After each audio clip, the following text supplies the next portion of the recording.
Analysis of the data shows that U.S. exports of gasoline and diesel more than made up for the savings at home in pollution abroad, releasing roughly more than 1 billion tons of carbon pollution into the atmosphere elsewhere during the same period. This is some guy from Peru. It's a false image. In reality, the U.S. is still contaminating. Let's see. Anyway, for global, the boom, meaning the fracking boom, has helped the U.S. reduce its own oil imports. And without it, the Barack Obama administration would be much further from a goal to double U.S. exports. But for global warming, it means that, at the very least, the U.S. is making a smaller dent than it claims on global warming, which is another way of saying Barack Obama is a lying sack of shit. And let the Associated Press spell it out for you if you don't want to listen to some dumb hippie sitting in a made in China USA chair.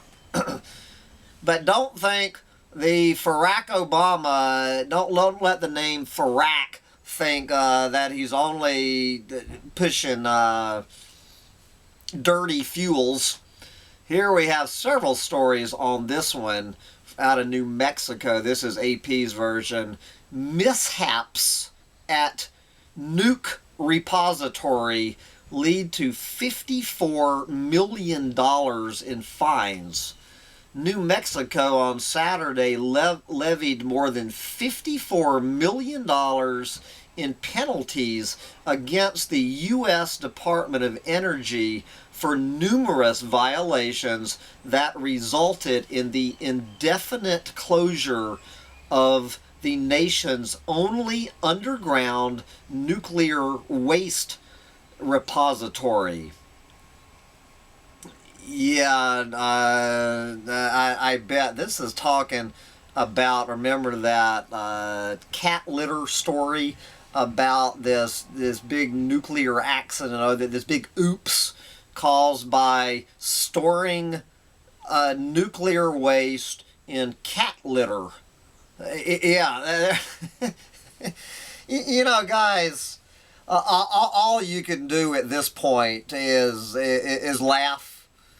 You know that old joke. It only hurts. You know the cowboy full of all those arrows dying on the battlefield at Little Bighorn, telling his buddy, "It only hurts when I laugh." The sick humor in the collapse of a planet, where we're blowing up the planet with cat litter in the year 2014. How does a state sue the U.S.? Isn't that kind of like your 12-year-old suing your ass? Good luck. Anybody who thinks that the state of New Mexico is going to collect $54 million from the U.S. Department of Energy, I got one thing to say to you. That was bullshit. All right, moving on from that bullshit. We've been talking enough about what Barack Obama is up to. What is his little twin over there in Russia, Vladimir Putin? Putin's over there, Putin in India, I guess. So why would Vladimir Putin be over there in India? Take a wild guess what that goddamn planet eater would be doing in India. How about energy and nuclear deals on table for Putin's India trip? Russian President Vladimir Putin will seek to, quote, recharge ties when he visits India Wednesday, promising deals on natural gas and new nuclear power plants for the energy-starved country.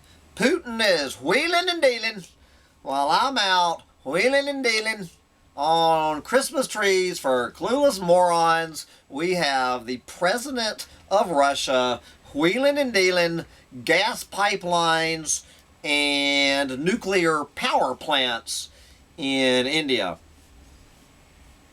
India, the world's third largest oil importer behind the U.S. and China, has been buying its oil mainly from the Middle East, but that region's volatility has prompted the government to consider other options.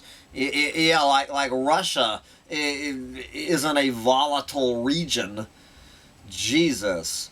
And voila, Russia is looking to expand energy links with Asian nations. Quote, this is some Russian ambassador whose name I can't pronounce. We have big plans for energy cooperation. It will be item number 1 on the agenda, meaning on Putin's agenda, is energy cooperation. And talking about how India has already been teaming up with them. Here is this another quote from this Russian ambassador. Quote, we are ready to offer our hydrocarbons to Indian companies if they are interested, and you better bet they are interested. And what is going on in the nuclear front? The ambassador also said that the two countries had reached an agreement for a Russian company to build 2 additional nuclear reactors in southern India, and eventually Moscow will be looking to invest in at least 22 nuclear power units in India, while admitting that India's nuclear liability law was something that Russia, quote, does not like. You think so? You think so? Those old pesky nuclear liability laws, like going over there in New Mexico with the radioactive cat litter.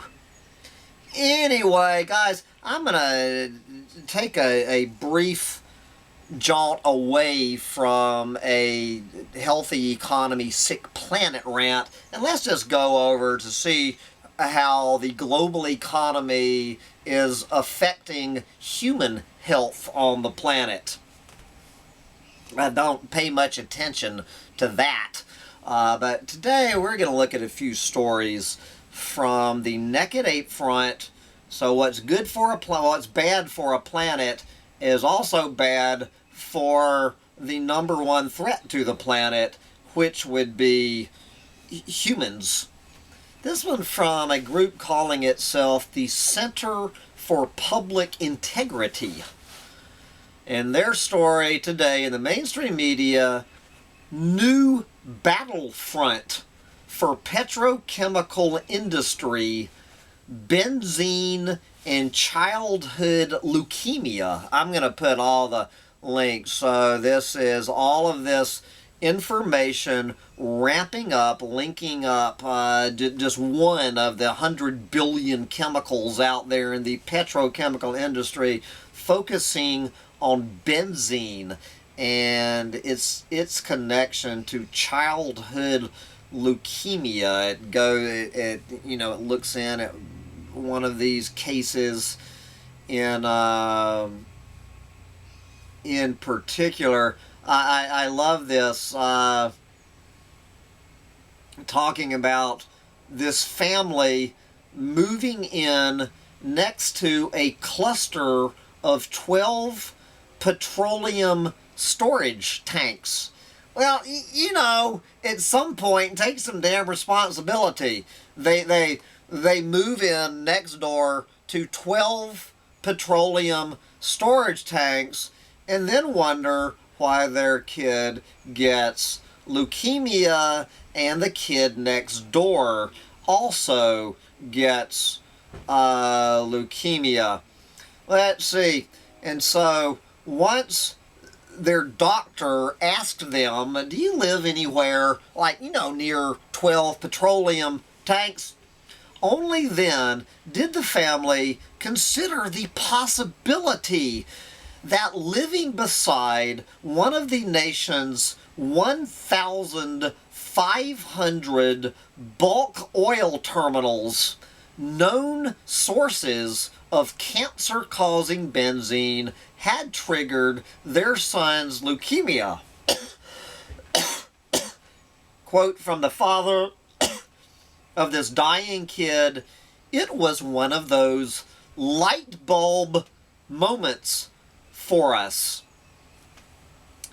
Yeah, then it goes, and this is a long, involved story, looking at tens of thousands of pages of previously secret industry documents.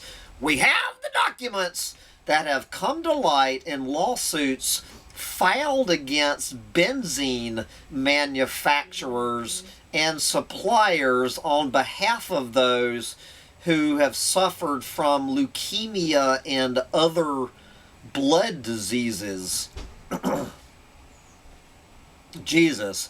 Internal memorandums, emails, letters, and meeting minutes obtained by the Center for Public Integrity suggest that BP and 4 other major petrochemical companies, coordinated by their trade associations, their trade association, the American Petroleum Institute, spent at least $36 million on research, quote, designed to protect member company interest, close quote.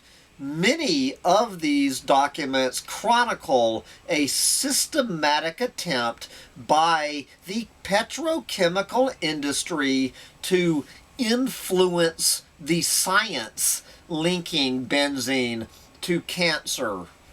Others attest to the industry's long-standing interest in topics such as childhood leukemia. Yes, I bet they do. And it goes on from there. That's what's going on in the U.S. Now let's go over there to China. No story on a healthy economy and sick planet can be complete without peeking in over to China, where we find Chinese tests find 1/4 of drinking water substandard. And what they're talking about here, guys, is not tap water. My God, could you imagine what the percentage would be for Chinese tap water? What they're talking about is the bottled water, the purified bottled water industry in China. You know, for people who would not get anywhere near their own tap water, trusting the bottled water industry to keep them from being poisoned by their tap water. So they went over there and tested the Chinese purified bottled water industry to find that almost 1/4 of purified drinking water tested by China's top safety watchdog was substandard. China's top safety watchdog Bullshit detected. Take precautions. was substandard with many products found to contain excessive levels of bacteria. The official Shanghai Daily newspaper said on Monday. The findings underline the challenge to controlling supply chains in China after a slew of food safety scares over the past year, from donkey meat products contaminated with fox meat. Remember that one? You think you're buying donkey to eat, to serve to your family, when actually you're serving them fox. To heavy metals found in infant formula. Anyway, guys, I could go on from here, but I think you get the drift. What I got two more to hear. These two more. Again, is this the mainstream media or is this the comedy hour? I mean, Jon Stewart, all he needs to do is open up the mainstream media today. We see this from the AP. I could not. There's no way to make this one up. Poland rejects toxic waste sent from El Salvador. There's no way to make this headline up. All right.